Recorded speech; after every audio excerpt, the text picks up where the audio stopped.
2 dias antes da Páscoa, Jesus disse para os seus discípulos assim: o Filho do Homem está para ser entregue nas mãos dos homens e ressuscitar.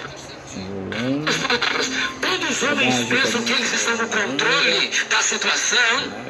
Eles estão apenas cumprindo uma agenda estabelecida por Deus na eternidade. O nome dele é Quem está no trono é Motorrádio. Deus.